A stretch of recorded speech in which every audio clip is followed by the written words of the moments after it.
बहुत सारी बुक्स को पढ़े जा रहे हैं पर we don't know which book is best for us. अगर रिसोर्सेज पे ज़्यादा पीछे भागोगे और अपने रिविजन्स पे ध्यान नहीं दोगे तो definitely you gonna lose this CUET this time. Hello everyone, I hope you all are fine. So in this video we are going to discuss the best resources or the best books that you have to follow for your CUET UG 2024 journey.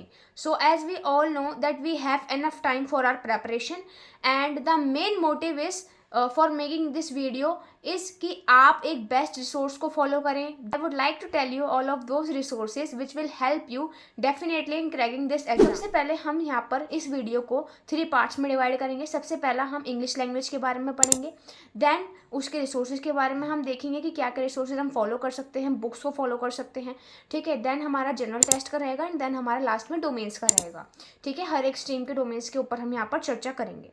Okay, so starting from the English language. So English language के लिए आपको सबसे पहले तो आपका basic strong होना चाहिए. Basic में आपका noun, pronoun, verb, adverb, adjective, interjections, propositions, conjunctions, ठीक है, एंड आपका पोएटिक डिवाइसेस, ये सब जो चीज़ें हैं, ये सारे जो टॉपिक्स हैं, ये आपके सिलेबस के अंडर आते हैं.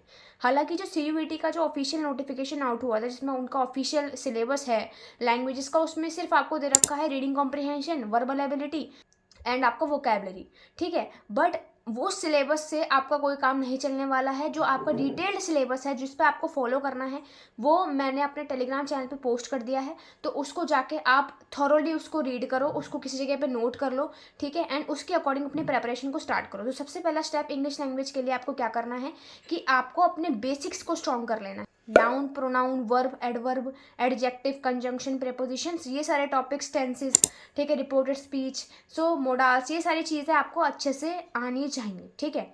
एंड फॉर दिस आपको कोई स्पेसिफिक बुक रेफ़र करने की ज़रूरत नहीं है. आप किसी भी एक यूट्यूब चैनल को रेफ़र कर सकते हो. आप सिंपल टॉपिक डालोगे, नाउन को आपका बेसिक समझना है, रूल्स आपको देखने हैं for tackling the error spotting आते हैं आपके, तो इन सब चीज़ों में फिल इन द ब्लैंक्स आते हैं, तो इन सब चीज़ों में आपका बेसिक स्ट्रॉन्ग होना बहुत ज़रूरी है. सो उन सब चीज़ों के लिए आप सिंपली किसी भी एक टॉपिक का डालोगे यूट्यूब पे तो आपको सारी वीडियोज़ वहाँ पर मिलेंगी. तो आप कोई भी अपने अकॉर्डिंग एक वीडियो को चूज़ करके उसके अकॉर्डिंग अपनी टॉपिक वाइज प्रेपरेशन कर सकते हो. After doing your preparation for the general topics, for the grammar topics, आपको क्या करना है, अपने वोकैब सेक्शन पे ध्यान देना है. वोकैब सेक्शन के लिए आप डेली 10 वर्ड मीनिंग्स याद कर सकते हो. एंड उस 10 वर्ड मीनिंग्स को याद करने के लिए कौन सा रिसोर्स आपका बेस्ट रहेगा, कौन सी बुक आपकी बेस्ट है. So I will suggest all of you black book. तो ब्लैक बुक जो है वो वोकैबलरी के लिए ही बनी है, मेनली कॉम्पिटिटिव एग्जाम्स के लिए आपकी ब्लैक बुक ही रेफर करी जाती है, ठीक है. सो आप उसमें से 10 वर्ड मीनिंग्स, ये ज़रूरी नहीं है कि हमें सारी बुक को याद करना है, बस 10 वर्ड मीनिंग्स आज से ही उसको याद करना स्टार्ट कीजिए. में से आप 10 वर्ड मीनिंग्स डेली आप उसमें से याद कर सकते हो, ठीक है, उसको नोट डाउन भी कर सकते हो. To the passages part. तो पैसेजेस पार्ट के लिए आपको अभी के लिए कुछ नहीं करना है, ठीक है. उसको हमें लास्ट में टैकल करना है जब हमारे मॉक्स चालू होंगे. जब हम लास्ट के 15 डेज में मॉक्स करेंगे तो उसमें आप अपने पैसेजेस पोर्शन को, ठीक है, टाइम टू टाइम आप देखते रहिए कि किस चीज़ में मैं यहाँ पर मेरी वीकनेस रह रही है, तो उस चीज़ पे आप उस टाइम पर ही सुधार कर सकते हो, ठीक है. सो ये तो रही हमारी इंग्लिश की. ये तो रही आपको किस किस टॉपिक के लिए, यानी वोकैबलरी के लिए, ग्रामर के बेसिक्स के लिए, आपकी पैसेजेस के लिए आपको क्या क्या करना है अभी के लिए, ठीक है. सो अब बात आती है कि आपको इसके लिए कौन सी MCQ बुक को रेफ़र करना है. तो MCQ बुक को जो आपको इसके लिए रेफ़र करना है वो है आपकी ओसवाल बुक्स. सो ये मत सोचना कि ये स्पॉन्सर्ड है, no it's not sponsored. So I will genuinely suggest all of you कि ओसवाल की जो बुक्स होती हैं वो काफ़ी ज़्यादा टू द पॉइंट होती हैं, काफ़ी अच्छे क्वेश्चन उसमें पूछे जाते हैं according to latest exam pattern, ठीक है. सो अभी तो कोई भी आउट बुक नहीं हुई है, ठीक है. जैसे ही आउट होगी तो मैं आपको इस चैनल पर बता दूंगी.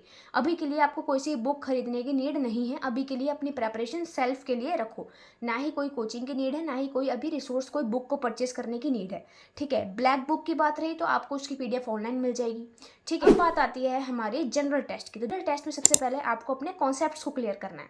सो कॉन्सेप्ट्स को क्लियर करने के लिए आप कोई भी एक रेलेवेंट यूट्यूब चैनल को देख सकते हो जिसमें आप सिलेबस के अकॉर्डिंग टॉपिक वाइज आप उस लेक्चर की वीडियोस को देख के, ठीक है, उसको आप अपने नोट्स में एकदम राइट डाउन कर सकते हो, नोट्स बना सकते हो, ताकि वो एंड में आपके लिए फॉर्मूलेज वगैरह सारे एक जगह पे कंपाइल्ड हों, ठीक है. अब हम आते हैं कि इसके लिए एमसीक्यू के लिए क्या करें। तो एमसीक्यू के लिए आप अगेन ओसवाल की बुक को प्रेफर कर सकते हो, बट अभी चूंकि वो आउट नहीं है तो तब तक के लिए एमसीक्यू कहाँ से लगाएं। सो उस चीज़ के लिए आपकी जो एमसीक्यूज़ की बुक्स रहती हैं वो रहती है, क्वांट्स के लिए आपकी आर एस अग्रवाल बुक रहती है, आपकी रीजनिंग के लिए भी आर एस अग्रवाल बुक रहती है हर एक कॉम्पिटिशन्स के लिए। एंड ऑल्सो आपकी जो स्टैटिक जी के पार्ट है जिसमें आपका ये पूछा जाता है who was the India's first president, India's first prime minister, ठीक है, who was the lady IPS officer first. तो ये सब चीज़ें जो रहती हैं वो आपकी स्टैटिक जीके में आती हैं जो कभी भी चेंज नहीं होती। तो उसके लिए आप लूसेंट जीके की बुक को अपना सकते हो, ठीक है, लूसेंट जीके। अब बात आती है करंट अफेयर्स की, तो करंट अफेयर्स को डेली नहीं पढ़ना है, लास्ट 1 ईयर के मोर देन सफिशिएंट रहेंगे, 6 मंथ्स के ही काफ़ी सफिशिएंट रहते हैं। सो 6 मंथ्स की आप मंथली वीडियोज़ को देख सकते हो अपनी CUET एग्जाम से पहले। तो मंथली करंट अफेयर्स की वीडियोज़ आती हैं, ठीक है, आप कोई सा भी एक यूट्यूब चैनल को प्रेफर करके CUET अड्डा भी आप प्रेफर कर सकते हो, ठीक है। सो और भी बहुत सारी वीडियोज़ होती हैं और भी बहुत सारे चैनल्स होते हैं जो अपनी करंटली जो आपका मंथली करंट अफेयर्स जो है वो आउट करते हैं। तो उसको आप आराम से देख के किसी एक जगह पे नोट कर सकते हो, याद कर सकते हो। अब बात आती है डोमेन की। तो डोमेन के लिए आपको क्या करना है। सो डोमेन के लिए आपको बेसिकली सबसे पहले जो उसकी बुक्स हैं वो है NCERTs। सो NCERTs को लाइन बाय लाइन, जिसे कहते हैं ना कि रीड बिटवीन द लाइन्स, तो उस चीज़ में आपको करना है, यानी लाइंस के बीच में से पढ़ना है। मतलब आपको एक एक लाइन को अच्छे से डिकोड करना है, उसको क्या एनालाइज करना है, ठीक है। पढ़ने के साथ साथ एनालाइज भी काफ़ी ज़्यादा ज़रूरी है। तो उसके लिए उस तरीके से आपको NCERTs को लेके चलना है कि अगर कोई लाइन इसमें से उठ के आ गई, हमारा क्वेश्चन बन के आ गया, सो हम उसको करने के लिए वहाँ पर कैपेबल हूँ, ठीक है।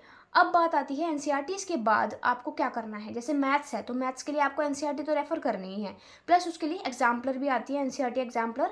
तो उसका भी PDF होगा ज़रूर नेट पे, तो आप उसको डाउनलोड करके उसको भी ज़रूर करना, ठीक है। So that will definitely be helping you in solving your MCQs, ठीक है। अब अगर बात आती है और डोमेन सब्जेक्ट्स की, चाहे साइंस का कोई स्टूडेंट है, चाहे आर्ट्स का है, चाहे वो कॉमर्स का है, ठीक है, सभी को अपने सारे सब्जेक्ट्स की NCERTs अच्छे से याद होनी चाहिए, अच्छे से उनके कॉन्सेप्ट को अपना ग्रैब कर लेना है, ठीक है। अब उसकी बात आती है कि अगर हम MCQs लगाना चाहते हैं तो यूट्यूब पे बहुत सारे लेक्चर्स आते हैं, डेली लेक्चर्स आते हैं, डेली आधा आधा घंटा 1 घंटा के लेक्चर्स आते हैं हर एक सब्जेक्ट के लिए। तो अपने सब्जेक्ट को आप डिवाइड कर सकते हो वीकली कि हमें एक वीक में इस सब्जेक्ट के MCQs लगाने हैं, या फिर हमें एक दिन में 2 सब्जेक्ट्स के MCQs लगाने हैं। तो उस चीज़ में आप अपना टाइम अपने अकॉर्डिंग टाइम टेबल बना सकते हो। अगर आप चाहते हो कि टाइम टेबल पे भी मैं एक वीडियो लाऊं जो एक इफेक्टिव स्टडी में आपकी हेल्प करे, so do let me know in the comment section. तो इन सभी के लिए अगर आप MCQ बुक्स को परचेस करोगे तो वो ओसवाल ही रहने वाली है, ठीक है। सो अभी के लिए कोई बुक लेने की नीड नहीं है। जब लेटेस्ट पैटर्न के अकॉर्डिंग बुक आउट होगी तो मैं यहाँ पर आपको बता दूंगी, ठीक है। सो तब तक के लिए मैंने यहाँ पर इस वीडियो में सारी बुक्स आपको बताई हैं, सारे रिसोर्सेज आपको बताए हैं, तो उसके लिए जेन्युइनली आप उनको फॉलो कर सकते हो, ठीक है। एंड बात रही जनरल टेस्ट और इंग्लिश लैंग्वेज के डिटेल्ड सिलेबस की, तो वो मैंने अपने टेलीग्राम चैनल पे PDF फॉर्म में शेयर कर दिया है। उसका लिंक आपको कमेंट बॉक्स और डिस्क्रिप्शन बॉक्स दोनों में मिल जाएगा। So subscribe my channel for this type of videos and share this to your friends.